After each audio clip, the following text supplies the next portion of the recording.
تلوين الفيديو من اهم الاساسيات اللي لازم تكون موجوده في اي كورس بيعلم مونتاج، لكن للاسف المشكله اللي بتواجه اغلب الناس ان الكورسات المجانيه على اليوتيوب دايما بتقدم المعلومه بشكل ناقص، تحس ان اللي بيشرح الحاجه دي بيشرح بشكل سطحي شويه. علشان كده في الكورس ده زي ما وعدناكم في البدايه مش هنسيب اي تفصيله ومش سايبين اي مجال انك تحتاج تسال بعد الشرح، والاستراتيجيه دي بنطبقها حلقه ورا الثانيه علشان نوصل بيك لمستوى احترافي بجد. وفي حلقه النهارده هنتكلم على واحده من اهم النوافذ في برنامج ادوبي بريمير، نافذه لومتري كولر المسؤوله بشكل اساسي عن التحكم في الالوان وتعديلها. هنشرح النافذه دي من البدايه للنهايه، كل زرار، كل خاصيه، كل تفصيل، بشكل يخليك بعد ما تخلص الفيديو ده مش محتاج ترجع لاي مصدر تاني، لان ببساطه التلوين هو اللي بيحدد الشكل النهائي للفيديو بتاعك، وهو اللي بيخلي الصوره مريحه بصريا او احترافيه زي ما بتشوف الافلام كده. مش بس كده، ان شاء الله هنتكلم كمان عن الادوات اللي بتستخدم في الافلام الكبيره، خصوصا في تعديل الفيديوهات اللي بتبقى متصوره لوج من كاميرات احترافيه، ازاي نحولها لصوره قويه وجذابه. وكمان هنعلمك ازاي تعمل لوك سينمائي او مود معين للفيديو بتاعك على حسب الهدف منه. كمان هنشرح تركايه تغيير الوان العناصر في الفيديو بتاعك، ولناس كتير فاكره انها معقده او محتاجه خطوات كتير. وفي نهايه الحلقه باذن الله اضمن لك انك تكون فاهم نافذه لومتري كولر بالكامل، وباذن الله مش هتحتاج تدور على اي فيديو تاني علشان تكمل المعلومه. اول حاجه بنكون عاملينها ان احنا بنكون حاطين اللقطات بتاعتنا على التايم لاين. انا مثلا هحط الفيديو ده علشان نبدا بقى في تلوين الفيديو بتاعنا. اول واهم خطوه انك تحدد اللقطه نفسها، هنضغط عليها على التايم لاين وهنروح لنافذه لومتري كولر. هي عاده بتبقى موجوده في المكان ده، لكن لو ما لقيتهاش في الواجهه هتروح لنافذه ويندو، هتفتحها هتلاقي كل الواجهات الموجوده في البرنامج. في واجهات موجود جنبها علامه صح زي دول كده، وفي واجهات بيبقى مش موجود قدامها علامه صح، ده معناها ان هي مش متفعله او مش موجوده في الواجهه بشكل فعلي. علشان نقدر نفعلها طبعا بنضغط عليها، بمجرد ما تضغط عليها هتلاقي نافذه ويندو قفلت والنافذه ظهرت معاك هنا، ولو فتحت نافذه ويندو تاني هتلاقي بقى قدامها علامه صح. هنضغط بقى بره ونتاكد ان احنا محددين اللقطه تاني ونروح لنافذه لومتري كولر. خلينا الاول نقفل بس القسم ده علشان نشرحها. النافذه عندنا بتكون مقسومه لتابتين اساسيتين، تابه ايديت وتابه سيتنجز. التابه او التبويب بتاع سيتنجز ده هو المكان اللي بتلاقي فيه الاعدادات العامه للالوان في المشروع كله، يعني لو عايز تظبط البريفرنسز الخاصه بالالوان او اعدادات البروجكت او السيكونس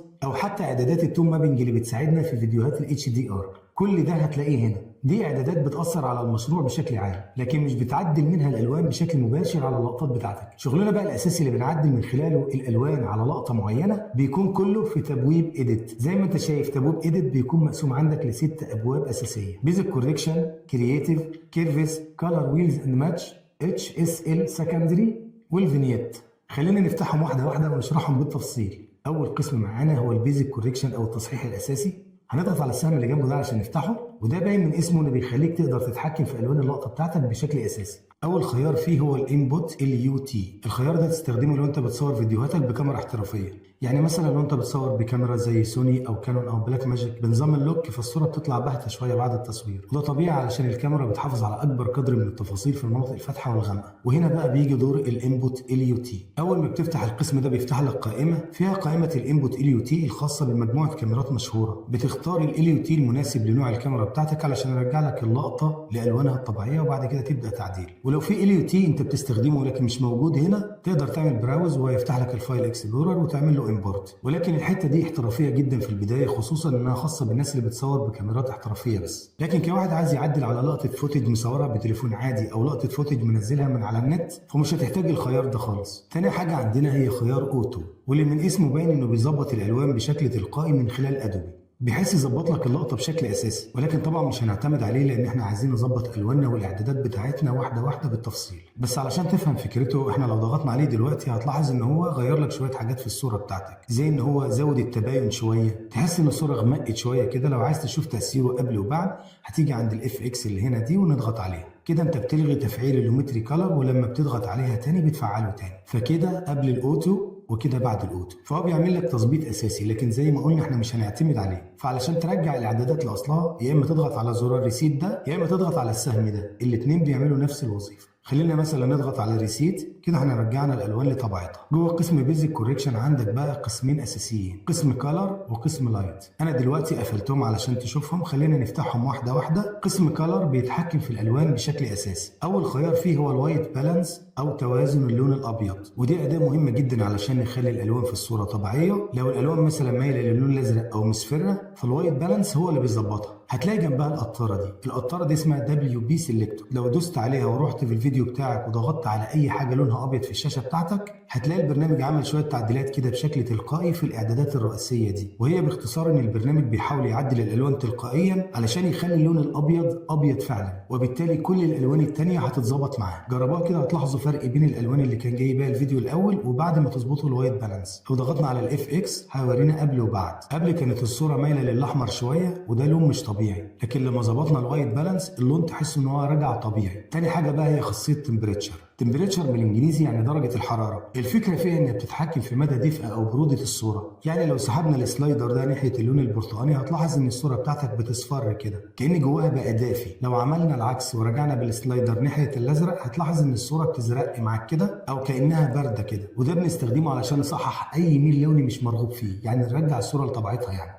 وما انصحكش تزود اللون قوي هنا او تزوده قوي هنا الا في الاستخدام التاني ليه، وهو انك تكون عايز تعمل مود معين للفيديو بتاعك. مثلا لو عايز تبين المشهد بتاعك فيه سقعه او فيه جو بارد بتقرب للون الازرق ده بيخلي مود الصوره بارد كده. لكن لو المشهد بتاعك مثلا فيه صحراء او جو سخن يعني فبتبدا تزوده ناحيه اللون البرتقاني. خلونا دلوقتي نرجعه طبيعي نظبطه كده. مثلا تاني خاصيه معانا هي التنت. التنت بقى هو اللي بيتحكم في التوازن بين اللونين برضه، ولكن بين اللون الاخضر واللون الموف. احيانا بعض اللقطات لما بتصورها بالكاميرا بيكون لونها مايل اخضر شويه، وده بيأثر على الوان البشره بتاعت الاشخاص اللي في الفيديو. وحل المشكله دي بقى بيكون من خلال خاصيه تنت. لما بنمسك السلايدر ونقرب ناحيه الاخضر بتلاقي المود بتاع الصوره بيقرب ناحيه الاخضر بيخضر كده، والعكس برضو لما بنروح ناحيه اللون الموف فاللون بيقرب للموف.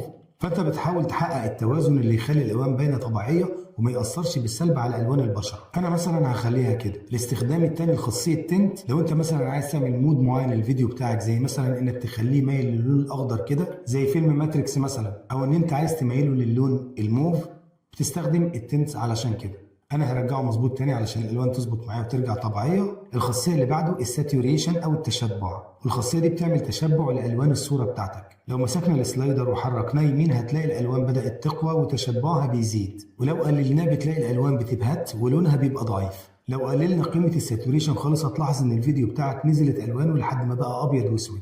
ولو سحبت السلايدر يمين خالص هتلاحظ ان الالوان بتتشبع زياده وده بيلسع الصوره منك. فانت حاول تحافظ على التوازن مظبوط، ما تقللش قوي وما تزودش قوي. ابدا ظبط لحد ما الصوره بتاعتك تبدا تبان بشكل كويس. انا تمام كده بالنسبه لي. هنقفل بقى قسم كلر من السهم ده ونفتح تاني قسم معانا في البيزك كوريكشن وهو اللايت. اللايت ده بقى بيتحكم في اي حاجه متعلقه باضاءه الصوره سواء فاتحه او غامقه والوان الظلال اللي موجوده فيه. خلينا ناخد الخصائص بتاعته واحده واحده ونشرحها بالتفصيل. اول خاصيه فيه هي الاكسبوجر او السطوع، ودي بتتحكم في سطوع الفيديو بتاعك. يعني لو سحبت السلايدر ده يمين هتلاحظ ان الفيديو بدا ينور، ولو سحبته شمال الاضاءه بتاعت الفيديو هتقل. فمثلا لو المشهد بتاعك اضاءته قليله هتبدا تعلي قيمه الاكسبوجر لحد ما المشهد يفتح معاك، والعكس برضه. بس خلي بالك ان الاكسبوجر لو زودته قوي بيلسع الصوره، ولو قللته قوي بيخلي الصوره تضلم منك. فانت حافظ على التوازن المظبوط بين ده وده، ما يلسعش منك الصوره وفي نفس الوقت اضاءه الصوره ما تبقاش ضعيفه. تاني خاصيه هي الكونتراست او التباين. الخاصيه دي مهمه جدا وبنحتاجها كتير في الفيديوهات. الخاصيه دي بتتحكم في التباين بين الالوان الفاتحه والالوان الغامقه. يعني ايه؟ يعني لو سحبنا السلايدر ده وحركناه يمين كده هتلاحظ ان الالوان الغامقه زي الظلال او الاماكن اللي كانت الوانها غامقه في الصوره بدات تغمق اكتر، والالوان الفاتحه بدات تفتح. ده بيعمل تباين او عمق كده في الصوره بتاعتك بيخلي شكلها واقعي جدا. لكن لو قللت الكونتراست هتلاحظ ان الالوان الغامقه والالوان الفاتحه في الصوره قربوا من بعض وتحسها بقت فلات كده او مسطحه ما فيهاش عمق. فانا هعلي الكونتراست تاني هخليه مثلا بالقيمه دي. الخاصيه اللي بعدها هي هايلايتس، ودي بتتحكم في مدى سطوع الالوان الفاتحه في الصوره بتاعتك. علشان نوضحها اكتر خلينا نتحرك بسي تي اي كده نجيب لقطه فيها السماء. اللقطه دي كده مناسبه. لو رحت للهايلايتس وعليت القيمه بتاعته هتلاحظ ان لون السماء بيلسع او الاضاءه بتاعتها بتقوى،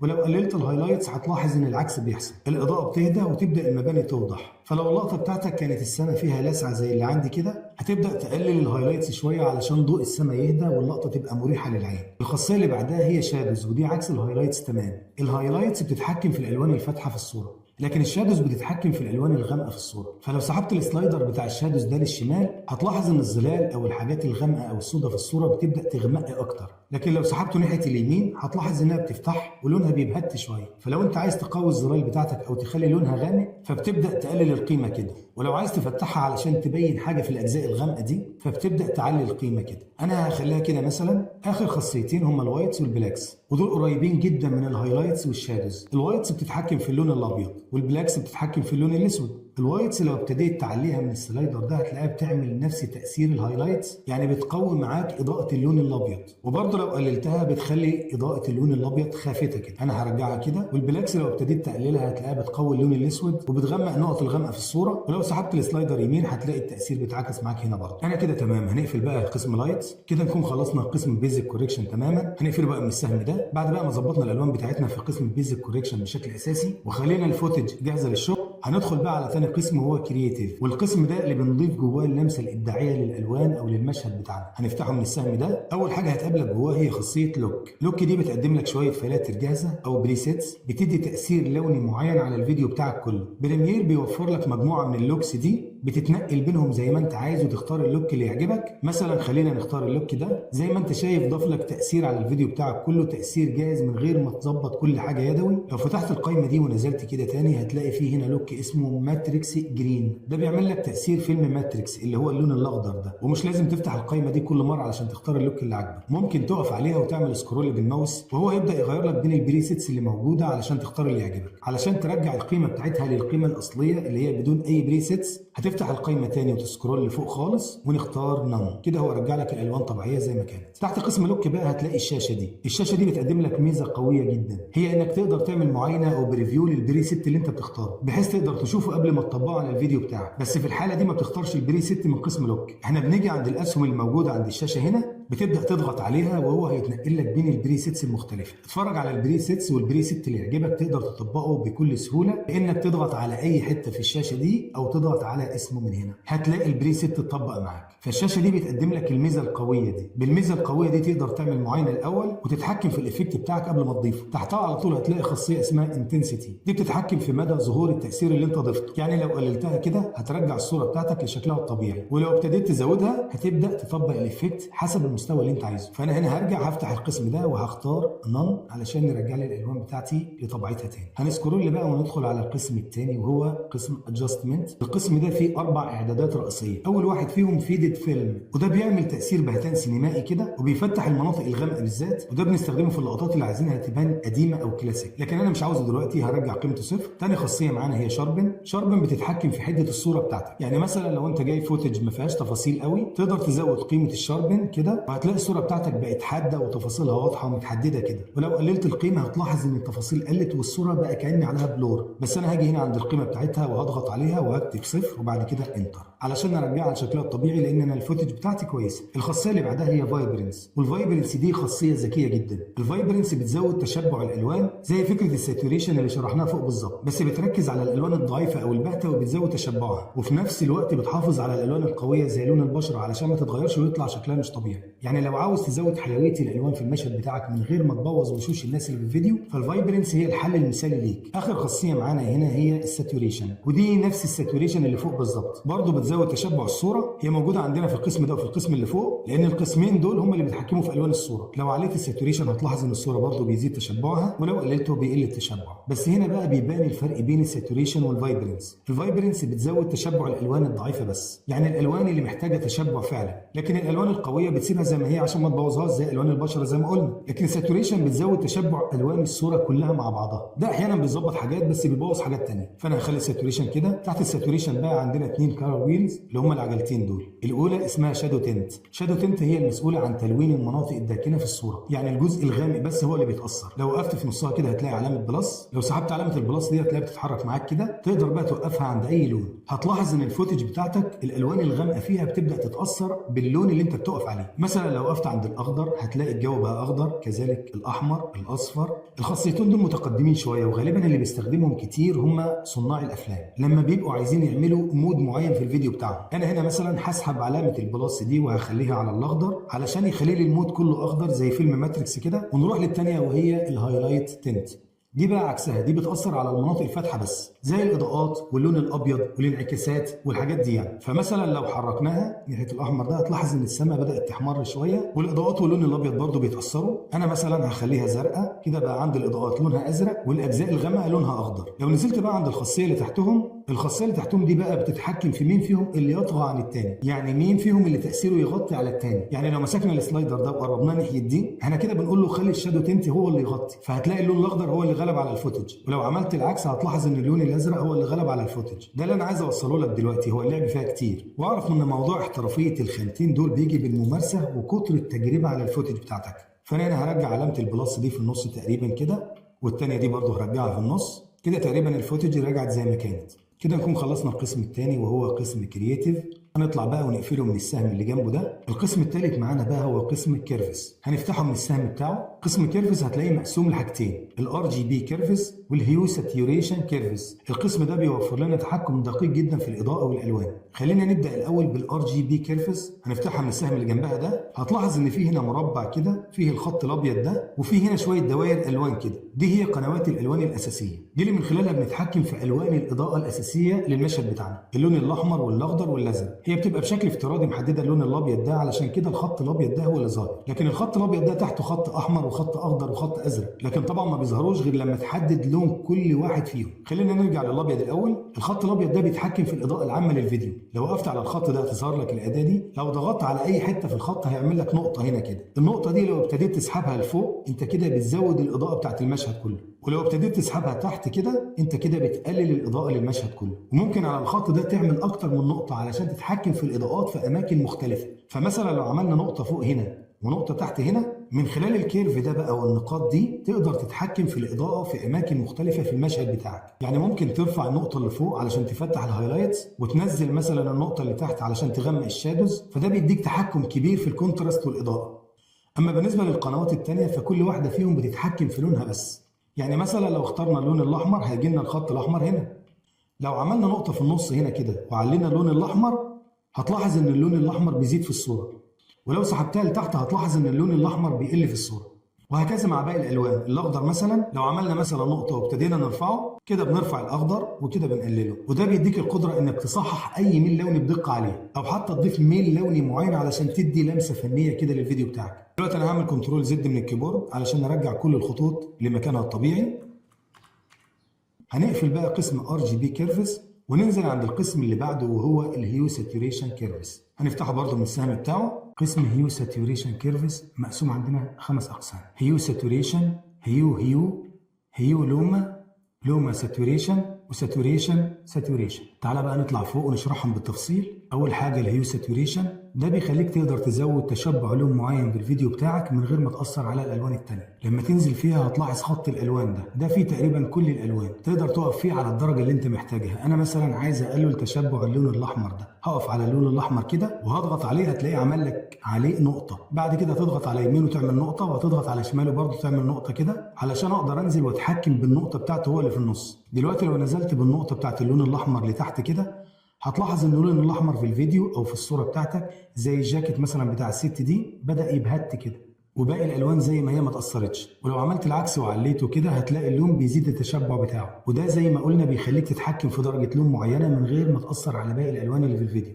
انا هنا هرجعه زي ما كان. ممكن نجرب برضو الموضوع ده مع اللون الاخضر اللي موجود في الشاشه ده. هنيجي مثلا عند الدرجه دي ونضغط كده ونعمل لها نقطه يمين ونقطه شمال. لو علينا النقطه دي كده يعني بنعلي التشبع، هتلاحظ ان اللون الاخضر في الشاشه بيزيد، ولو قللناه نزلنا لتحت كده هتلاحظ ان اللون الاخضر بيقل، وهكذا. فانا هرجع هنا تاني علشان الالوان تفضل زي ما هي كده. انت حددت درجه لون معينه وابتديت تتحكم في مدى تشبعها او عدم تشبعها من خلال خط الالوان ده ومن خلال النقاط اللي قلنا عليها دي. لكن لو في لون معين موجود على الشاشه وانا مش عارف احدد الدرجه بتاعته من خلال خط الالوان ده، فعندك حل عملي قوي. خلينا الاول نعمل كنترول زد علشان نرجع من كل النقط اللي عملناها دي. الحل العملي بقى بتاعك هو اداه القطاره دي. الاداه دي لو ضغطت عليها هتلاحظ ان الماوس اتحول لشكلها. دلوقتي تقدر تسحب اي لون من على الشاشه. مثلا لو سحبنا اللون بتاع الجاكيت اللي قدامك ده، اول ما اضغط عليه هتلاقيه ضاف لي على الخط 3 نقاط هم اللي بيحكموا اللون اللي انا عايزه. لو مسكت النقطه اللي في النص ونزلت بقى تحت بدات تقلل اللون، هتلاحظ ان الجاكيت بتاع الراجل بدأ يبهت، ولو عليت البدله هتبقى مشبعه. بس لاحظ حاجه كده، الصوره بتاعتك اتأثرت شويه لان كان في حاجات كتير في الصوره قريبه من لون الجاكيت بتاع الراجل ده. بس كده. الميزه الثانيه بقى هي الهيو، ودي بتخليك تغير لون معين للون تاني خالص. اقدر برضو اجيب درجة اللون من على خط الالوان ده، ولكن علشان الدقة زي ما قلنا خلونا نشتغل بالقطارة. هنمسك القطارة نضغط عليها ونروح عند الراجل اللي لابس ازرق، لابس لبس سبايدر مان ده كده، ونضغط عليه كده جاب لنا درجة اللون هنا كده. دلوقتي لو سحبت لتحت انا كده بغير في درجة اللون، مش بخليه يبهت ويغمق، بغير الدرجة اصلا. هو اللون مثلا كان ازرق، انا اقدر اخليه دلوقتي مثلا كده موف، بعدين احمر. تقدر تتحكم في درجة اللون زي ما انت عايز من خلال المؤشر اللي قدامك ده. هنا مثلا خليته اخضر وهكذا. اظن الفكرة وضحت. هعمل بقى كنترول زد علشان ارجع من التأثير ده. اللي بعده بقى هو الهيو لوما، وده بيتحكم في اضاءه اللون اللي انت تحدده له. يعني مثلا لو مسكنا اداه القطاره دي وحددنا لون البحر ده كده، هيضيف لك الدرجه هنا وعمل 3 نقاط علشان يحكم لك اللون. فلو سحبت النقطه اللي في النص تحت برضه هتلاقيه بيغمق اللون، لو طلعت لفوق هتلاقيه بيفتح اللون. بس خلي بالك هنا ممكن يلسع منك او يبهت قوي، فانت الدرجه دي بالذات، الخانه دي بالذات، اشتغل فيها بحذر وبالراحه بحيث توصل للنتيجه اللي انت محتاجها. خلينا برضه نعمل كنترول زد نرجع منها. الخاصيه الرابعه بقى هي اللوما ساتوريشن. اللوما ساتوريشن بتتحكم في تشبع اللون بس حسب درجه الاضاءه، يعني بتزود او تقلل الوان المناطق الفاتحه او الغامقه. وهتلاحظوا ان اللوما ساتوريشن الخط بتاعها ابيض مش ملون زي الخطوط اللي فوق كده، ده لانها مش بتتعامل مع الوان، هي بتتعامل مع مستوى الاضاءه. فانا لو ضغطت على القطاره دي ورحت جبت اللون الازرق ده مثلا، هيضيف لي هنا ال3 نقاط بناء على درجه الاضاءه بتاعته. لو ابتديت برضو اقلل لتحت كده هتلاقي اللون بيبدا يقل التشبع بتاعه، رفعت لفوق اللون هيبدا يزيد التشبع بتاعه. الخيار الخامس والاخير معانا بقى هو الساتوريشن. الساتوريشن باين من اسمه، بيخليك تتحكم في درجه الالوان المشبعه نفسها. يعني لو لون مشبع جدا تقدر تقلله، ولو لون قليل قوي تقدر تشبعه. فانا مثلا لو حددت الاداه بتاعتنا اللي هي اداه القطاره دي ورحت جبت لون الجاكيت بتاع الست دي، تضغط عليه هيضيفه لك هنا، هيضيف لك 3 نقاط برضه في المكان اللي هو شايف انه مناسب ليه. فدلوقتي لو قللت القيمه دي من خلال النقطه اللي في النص هتلاحظ ان اللون اللي انت اخترته بقى باهت. لو طلعت هتلاحظ ان القيمه بتزيد واللون بيبقى قوي. كنترول زد. الادوات دي تبان لك انها بتعمل نفس الحاجه، بس مع كتر الممارسه على اكتر من فوتج هتلاحظ وتكتشف ان الحاجات اللي بتعملها الادوات دي مختلفه تماما عن بعضها. كده نبقى خلصنا القسم الثالث معانا في اللومتري كولر اللي هو قسم كيرفز. هنقفله برضو من السهم ده. كده احنا شرحنا 3 اقسام في نافذه لومتري كولر. كده اتبقى لنا كمان 3 واللي هم الكولر ويلز اند ماتش والاتش سي ال سكندري والفينيت. خلينا نفتح اول قسم فيهم الكولر ويلز اند ماتش. اول خاصيه هنلاقيها في القسم ده هي خاصيه الكالر ماتش، واللي من خلالها بتطابق الالوان للفيديو بتاعك كله. علشان اوضحها لك اكتر هنضغط على الزرار اللي قدامها ده كومباريزن فيو. ده بيعمل لك مقارنه بين فريمين. اول ما تضغط عليه هتلاقي قسم لك الشاشه بتاعت البريفيو لشاشتين، واحده اسمها كارنت ودي بتظهر لك الفريم الحالي اللي انت واقف عليه بالسي تي اي، والثانيه بتظهر لك ريفرنس يعني فريم مرجعي علشان تقدر تقارن الاثنين ببعض، الفريمين ببعض. لو رجعنا هنا لقسم كالر ويلز اند ماتش هتلاقي تحت الكومباريزن فيو خاصيه اسمها ابلاي ماتش. لو ضغطت عليها هتلاقي عمل لك ماتشنج للالوان بين الفريم ده والفريم ده. يعني لو جينا قدام الخاصيه ولغينا تفاعلها هتشوف قبل وبعد. ده قبل ما نعمل ماتشنج وده بعد. بيبدا ياخد الالوان من كل فريم ويعدل بيها على الثاني علشان يقرب درجات الالوان من بعضها. فيفضل ان الخاصيه دي تفعلها، لكن طبعا مش اجباري. تحت خاصيه الكالر ماتش هتلاقي تشيك بوكس اسمه فيس ديتكشن،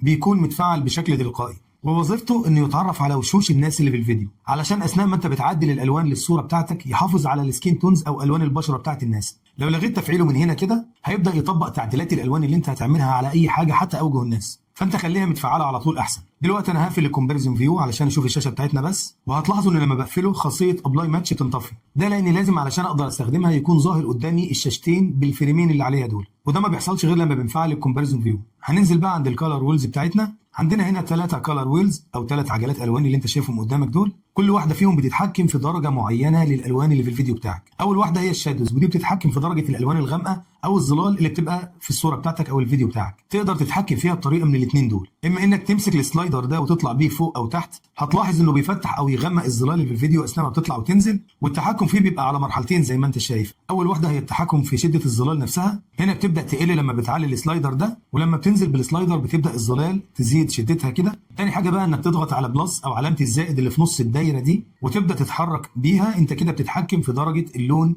الغامق او الظلال زي ما قلنا. هنا مثلا لو رحنا للون الاحمر هتلاحظ ان الجو العام بقى احمر والظلال والالوان الغامقه بقت احمر اكتر. ولو رحنا مثلا للاخضر هتلاقي برضو نفس التاثير. انا اعمل كنترول زد عشان ترجع طبيعيه. تاني كلر ويل معانا هي الميد تونز، واللي باين من اسمها انها بتتحكم في الدرجات المتوسطه من الالوان، يعني ولا هي بتكون شادوز ولا بتكون هايلايتس، يعني مش الوان غامقه او ظلال ولا الوان لاسعه او اضاءه، يعني نقدر نقول بتتحكم في متوسط درجات الالوان. بنفس الطريقه السلايدر ده لو رفعناه لفوق يبدا يفتح اجمالي الالوان بتاعه الفيديو، ولو نزلناه لتحت هيغمق اجمالي الوان الفيديو. ومن علامه الزائد برضو نقدر نتحكم في اللون، بس اللون اللي ياثر على الميد تونز بتاعه الفيديو بتاعنا. انا هعمل كنترول زد برضه ارجعه لطبيعته. واخر ويل عندنا واللي هنختم بيها وهي الهايلايتس، ودي بتتحكم في الوان الاضاءه او الاجزاء اللاسعه من الصوره بتاعتك. لو مسكنا السلايدر ده وعليناه هتلاحظ ان لون السماء او الاجزاء المنوره في الفيديو بدا نورها يبقى اقوى وتلسع كده، ولما بتقلل بتبدا تقل الهايلايتس والنور بيهدى شويه. ومن علامه الزائد دي برضه بنتحكم في الوان الهايلايتس. هنا هتشوف السماء احمر شويه، وهكذا لو رحنا برضه للون الازرق ده هنعمل كنترول زد برضه نرجع الالوان لطبيعتها. ممكن تحس ان الثلاثه هنا لهم نفس التاثير، خصوصا في الفوتج اللي احنا مستخدمينها دي، لان الفوتج اللي انا بستخدمها دي كلها اضاءه والوان كتير ومفتوحه على بعضها، فطبيعي ان الفروقات هنا ما توضحش قوي. هنطلع بقى فوق ونقفل قسم كلر ويلز اند ماتش، كده يبقى لنا القسمين دول بس، الاتش اس ال سكندري والفينيت. انا هفتح الاتش اس ال سكندري، هتلاحظ ان القسم ده مقسوم لثلاث اقسام رئيسيه، الكي والريفاين والكوريكشن. بس عشان نفهم وظيفه الثلاث خانات دول لازم نعرف الاول هو ايه وظيفه الاتش اس ال سكندري. الفكره ببساطه انك بتبدا تحدد لون عنصر معين موجود عندك في الفيديو من خلال ادوات هشرحها لك دلوقتي في القسم ده اللي هو قسم كي. بعد كده بتنزل لقسم ريفاين علشان تظبط التحديد بتاعنا ده، وفي قسم كوريكشن بتبدا تعدل على اللون ده لوحده. بالطريقه دي تقدر تعدل على لون معين في الفيديو من غير ما تاثر على باقي الالوان، ودي بنستخدمها لو في درجه لون او لون معين في الفيديو بتاعنا بس مش مظبوط، زي مثلا انه غير مشبع او انت تكون عاوز تزود التشبع بتاعه. بيقابلك بقى هنا مشكله انك لما بتعلي الساتوريشن بيعلى للمشهد كله. في الوقت ده انت محتاج اداه تقدر من خلالها تحدد لون معين او درجه لون محدده علشان تقدر تعدل على الالوان دي بس من غير ما تبوظ باقي المشهد. هي دي الفكره ببساطه. زي ما قلنا بنعدي على ثلاث مراحل، مرحله الكي ومرحله الريفاين ومرحله الكوريكشن. هناخدهم بقى تعليميا كده بالدور. اول مرحله هي مرحله الكي، هنفتحها من السهم ده. هي دي الاعدادات الخاصه بالكي. اول خاصيه طبعا هي السيت كلر، ودي اللي من خلالها بنختار اللون اللي احنا محتاجين نعدل عليه. هتلاقي قدامها الثلاث ادوات دول، اداه القطاره العاديه، واداه القطاره اللي قدامها علامه بلس، واداه القطاره اللي جنبها علامه ماينس. الفرق البسيط بينهم ان الاداه الاولى اللي هي القطاره العاديه دي من خلالها بتختار درجه اللون الاساسيه في البدايه، لكن لو اللون بتاعك اخترت درجه منه والدرجه اللي هي بتكمله ما ظهرتش بتبدا تزود اللون من القطاره الثانيه دي. ولو اثناء التحديد ظهرت درجه لون ثانيه انت مش محتاجه مع اللون اللي انت بتحدده بتبدا تشيلها من الاداه الثالثه دي اللي هي الماينس. احنا هناخد دلوقتي مع بعض مثال عملي بس انا بفهمكم الفكره العامه. فالاول خلينا نختار حاجه مثلا في الفيديو بتاعنا نبدا نظبط الالوان بتاعتها. انا شايف ان الراجل اللي لابس اخضر الطويل ده هيكون نموذج كويس ونقدر نطبق عليه بشكل مثالي. اول حاجه هنحدد اداه القطاره بتاعتنا اللي هي القطاره العاديه، ونيجي عند الراجل اللي لابس اخضر ده ونسحب اي لون من اللبس بتاعه. بمجرد ما تضغط على الراجل ده او على اللون الاخضر ده اللي في الراجل هتلاقيه ضاف لك هنا اللون بتاعه في الثلاثه سلايدرز دول. سيبك من الثلاثه سلايدرز دول دلوقتي، هي الفكره عندنا ان احنا بنقول للموقع حدد لنا اللون اللي احنا اخترناه بس علشان نتاكد احنا محددينه صح ولا اخترنا معاه درجه لون ثانيه بالغلط. علشان نقدر نعمل الموضوع ده ونحدد اللون بالظبط بنستخدم حاجه اسمها الماسك. الماسك بقى ببساطه بيخفي لك كل الالوان وبيظهر لك اللون اللي انت محدده بس علشان تقدر تحدده وتميزه بشكل كويس. علشان تفعل الماسك بقى تضغط على التشيك بوكس ده لحد ما تظهر لك علامه الصح. هتلاحظ ان هو وداك هنا في شاشه لونها رصاصي مش ظاهر فيها اي الوان غير اللون اللي انت اخترته بس اللي هو اللون الاخضر بتاع الراجل. جنب التشيك بوكس تحت هنا هتلاقي مربع الاختيارات ده، لو فتحناه هتلاحظ هنا ان في ثلاث انواع من الماسك، الكالر جراي والكالر بلاك والوايت بلاك. الفكره ببساطه ان الكالر جراي بيظهر لك اللون بتاعك على الشاشه لكن اللي حواليك كله بيبقى رصاصي زي ما انت شايف كده. وثاني واحده اللي هي الكالر بلاك لو اخترناها هتلاحظ ان هو عرض لك برده اللون اللي انت مختاره اللي هو الاخضر بس على خلفيه سوداء، ده بيكون فيه تباين واوضح شويه. والخاصيه الثالثه اللي هي وايت سلاش بلاك دي بتظهر لك اللون بتاعك اللي انت محدده ولكن بتظهره باللون الابيض وبتظهر الخلفيه باللون الاسود علشان يبقى فيه كونتراست قوي، علشان يبقى فيه تباين قوي. انت اختار اللي يعجبك بس انا بفضل الكالر جراي او الكالر بلاك لان هم بيظهروا اللون اللي انا مختاره، فده بيساعدني ان انا اختار الدرجه بشكل مثالي. فانا مثلا هخليني في الكالر بلاك. دلوقتي بقى هو ضاف لي جزء من لبس الشخص، حتى لو انا لغيت تفعيل الماسك من هنا هتلاحظ ان في اجزاء بس هي اللي ظهرت واللي هي الدرجه الفاتحه من اللون. بص كده لما نرجع للماسك فانا عايز احدد لبس الراجل كله، يبقى انا كده محتاج اضيف درجه. بنضيف الدرجه منين؟ بنقدر نضيف الدرجه من علامه القطاره اللي جنبها بلس. لو ضغطنا عليها كده ورحنا ضغطنا مثلا في المكان ده هتلاقي ضاف لك درجه اضافيه من اللون بتاعك. هنكرر نفس الموضوع، هنضغط هنا تاني ونيجي مثلا نضيف الدرجه دي كده. هو حدد لك الشخصيه بشكل شبه كامل. طيب امتى بقى بنستخدم الخاصيه الثالثه دي؟ خلونا في الاول نضيف درجه لون عشوائيه زي مثلا الدرجه دي. هتلاقي في الدرجه دي ظهر لك الوان كتير في الصوره غير اللون الاخضر بتاعك. في الحاله دي بنستخدم التول الثالثه دي اللي هي القطره الثالثه علشان نشيل اللون اللي احنا مش محتاجينه او الالوان اللي احنا مش محتاجينها. انا لو حددتها هنا وضغطت مثلا في المكان ده هيبتدي هو يشيل الالوان او يزيل الالوان اللي بالدرجه اللي انا حددتها. هنكرر برضو نفس الموضوع لحد ما نوصل للدرجه اللي احنا محتاجينها. هتلاحظوا ان في درجه لما بنضغط عليها بالقطره بتخفي الوان كتير قوي، ده لان الرينج بتاعها واسع، لكن بيبقى في درجات مش موجوده في المشهد كتير فبتخفي اجزاء قليله. برضه هنكرر الموضوع تاني لحد ما نرجع للماسك المثالي بتاعنا. احنا تقريبا حددنا العنصر بتاعنا كده بشكل كامل. بالنسبه للاخطاء البسيطه دي ما تدققش فيها قوي لانها بتبقى درجات نفس درجه العنصر بتاعك. يعني لو فكرت تسحبها بالقطاره ممكن تسحب معاها الوان من الوان العنصر بتاعك نفسه. فانا كده تحديد بالنسبه لي تمام. بعد بقى ما بتوصل لافضل نتيجه بتحديد اللون المناسب بتاعك بيجي بقى دور السلايدرز دول. السلايدرز دول بكل بساطه بتقدر تمسك الاسهم بتاعتهم دي وبتتحكم بيهم برضه في الرينج بس بمدى حركي اكبر. يعني تقدر تشيل درجات شبه النقطه اللي اختفت ورا الشخص دي. هنا مثلا لو وسعنا الرينج ده هتلاحظ ان هو كمل لنا الجزء ده. كده هتلاحظ ان النتيجه بقت انضف والمجسم بتاعك هو اللي تقريبا موجود في الصوره بس. قبل بقى ما نلغي الماسك بتاعنا حابب اعرفكم على اخر خاصيه في القسم ده وهي انفيرت ماسك، ودي بتعكس الماسك بتاعك. يعني ايه؟ يعني انت دلوقتي مثلا لما حدد الشخصيه دي لو ضغطت على الخاصيه دي هتلاحظ ان هو حدد كل العناصر اللي في الفيديو ظهرها ما عدا الشخصيه بتاعتك انت اللي انت محددها، يعني عكس التاثير بتاعه. ده معناه ان انت لو اتحكمت بعد كده في الالوان عليت مثلا الساتوريشن هتلاقي ان التاثير بيطبق على الفيديو كله ما عدا الشخصيه نفسها اللي انت كنت محددها لانك عكست الماسك. طبعا ده احنا مش محتاجينه، انا بس بعرفه لكم بس. هنرجعه زي ما كان تاني هنضغط عليه. احنا كده حددنا اللون بتاعنا ودي اول واهم مرحله. هنقفل بقى علامه الصح بتاعتنا دي كده. وزرار الريسيت ده طبعا اتكلمنا عليه قبل كده كتير، وظيفته انه بيرجع لك كل حاجه لطبيعتها. فطبعا لو عملت كده انا لغيت التحديد ورجعت كل حاجه زي ما كانت، بس انا هعمل كنترول زد علشان احافظ على التحديد بتاعي. دلوقتي بقى هنقفل قسم كي وهندخل على الاقسام الاسهل وهي ريفاين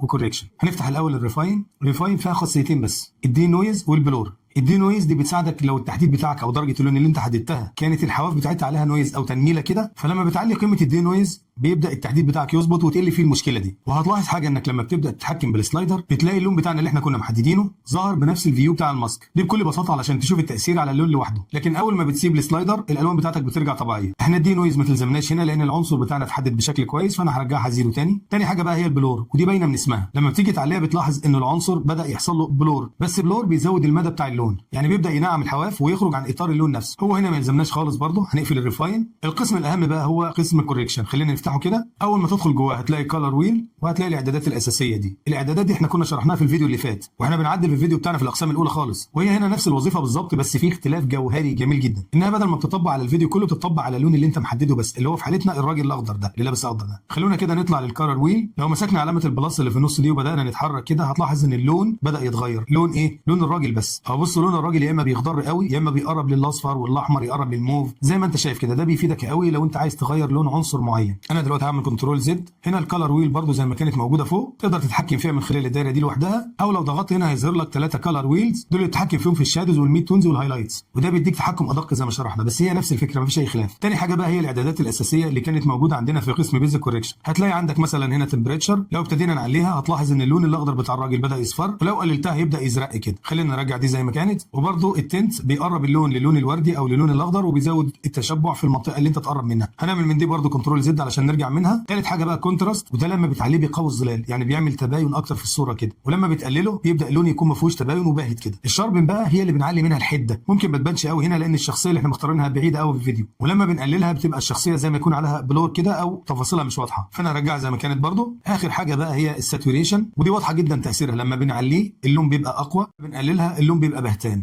فانا هبدا اعليه على اخره كده، وخلينا نشوف بقى قبل وبعد. لو انت عاوز تشوف قبل وبعد لقسم معين اللي هو في حالتنا هنا الاتش اس ال سكندري، فبتيجي قدام اسم القسم هتلاقي العلامه دي بتلغي تفعيله او تفعله. لو ملاحظين هتلاقوا الشخص هنا قبل كان لونه بهتان، بعد لونه قوي جدا، والصوره نفسها نفس الالوان بدون اي تغيير. فدي هي الميزه الاساسيه لخاصيه HSL سكندري. وبالمناسبه الزرار ده موجود قدام كل قسم من اللي اشتغلنا عليهم زي ما انت شايف كده، لو حابب تشوف قبل وبعد لكل قسم فيهم. احنا دلوقتي خلصنا القسم الاصعب النهارده اللي هو HSL سكندري، بس القسم ده مهم جدا وبيفيدك كتير. هنقفل بقى الكوريكشن وكمان نقفل HSL سكندري. اخر قسم عندنا بقى هو الفينيت، وده اسهل قسم فيهم لان ببساطه هو افكت انت بتعمله على الفيديو بتاعك، ومش ضروري انك تجيبه من هنا، هو موجود برضه في قائمه افكتس. يعني لو عملت سيرش في قسم الافكتس هتكتب فينيت هتلاقيه موجود عادي خالص، لكن ادوبي ضايفه لك هنا علشان يبقى من ضمن الافكتات الاساسيه بدل ما تضيفه انت بايدك يعني. وفكره الفينيت ببساطه ان هو بيغير الحواف بتاعه الفيديو، يخلي لك سوداء او بيضه علشان يركز على العناصر الاساسيه اللي في قلب الصوره او المشهد بتاعك. انا هنا لو فتحت الفينيت من السهم ده هتلاقي جواه 4 خصائص. الاولى هي الاماونت، لما بتعليها بيبدا يعمل لك الفينيت بس باللون الابيض، هتلاقي ان الحواف بقى لونها ابيض. ولو قللته بيبدا يعمل لك فينيت بس باللون الاسود، يعني بيغمق الحواف. والتغميقه دي بتديك تركيز اكتر على العناصر اللي في نص المشهد. هو بصراحه تاثيره سينمائي وبتستخدمه في فيديوهات كتير، يعني اكيد هتعوزه. تاني خاصيه معانا هي الميد بوينت، ودي لو قللناها بتخلي الفينيت يركز اكتر على نقطه في نص الشاشه، ولو عليناها هيبدا يوسع وتاثير الفينيت مش هيوضح معاك قوي، فانت بتظبطها زي ما انت عاوز. الخاصيه اللي بعدها راوندنس، ودي بتتحكم في تدوير الايفكت بتاعنا. يعني ايه؟ يعني لو قللناها الايفكت بيبقى على شكل مستطيل، ولو عليناها الايفكت بيبقى على شكل دايره كده، بيركز اكتر.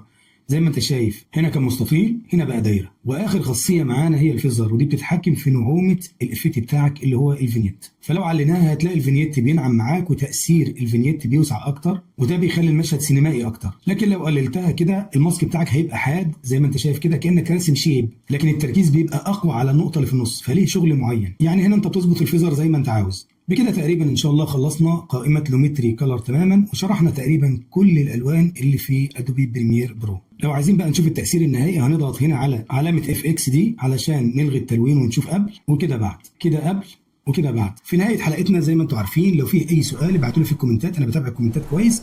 ولو في اي اقتراح باي حلقه حابين نعملها عن المونتاج ان شاء الله نعملها بطريقه كويسه جدا تنفعكم. اشترك في القناه علشان اللي جاي باذن الله افضل. السلام عليكم ورحمه الله.